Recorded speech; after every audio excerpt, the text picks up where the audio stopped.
وعلیکم السلام ورحمۃ اللہ۔ گزشتہ 38 سال سے میں ڈاکٹر عثمانی رحمۃ اللہ علیہ کا ساتھی ہوں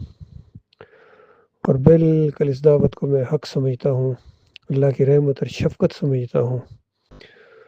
اور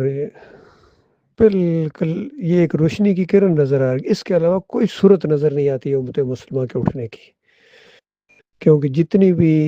تحریکیں بھی شروع ہوئی ہیں، اخوان المسلمین ہو یا دوسری جماعت اسلامی ہو، تنظیم اسلامی ہو،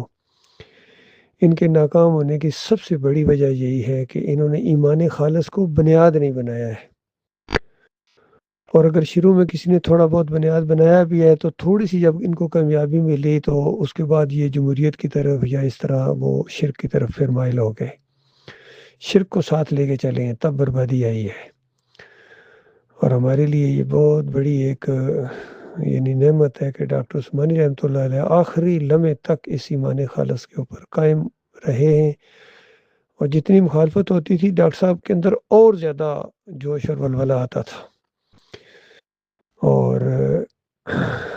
یہ ایک بہت بڑی نعمت ہے بھائی، سب کو موقع ملا، غور کرو اللہ کے بندوں، کہاں سے بات بگڑی ہے اور کہاں چلی گئی ہے۔ کوئی مسلک آج بتاؤ جس کے اندر شرک نہ ہو، بریلوی ہوں، دیوبندی ہوں، اہل حدیث ہوں، سلفی ہوں، حنبلی ہوں، یہاں کے سعودی، ان کو میں نے قریب سے دیکھا ہے۔ ابھی تو صرف پاکستانی مولویوں کے ساتھ آپ کا واسطہ پڑا، جس دن عربی مولویوں کے ساتھ آپ کا واسطہ پڑے گا پھر آپ کو پتہ چلے گا یہ کتنے اللہ کے دشمن ہیں، اور توحید خالص سننے کے بعد یہ آپے سے باہر ہو جاتے ہیں اور سرخ لال ہو جاتے ہیں ابو جہل کی طرح۔ یہ معاملہ ہے میرے پیارے بھائیوں، اس لیے یہی دعوت جو قرآن و حدیث کی دعوت ہے، ڈاکٹر صاحب کا موقف قرآن و حدیث کے دائرے کے اندر ہے، بالکل پوری طرح محسوس ہوتا ہے ہر معاملے میں۔ یہ اپنی اپنی سوچ کی بات ہے، ظاہری بات ہے، جو انسان جس طرح اس نے اینک پہنی ہوگی اس کو اسی طرح نظر آئے گا۔ جس نے توحید کی اینک پہنی ہوگی، ایمان خالص کی، وہ ڈاکٹر صاحب کی دعوت کو بالکل حق سمجھے گا، بلکہ اپنے دل کی آواز سمجھے گا،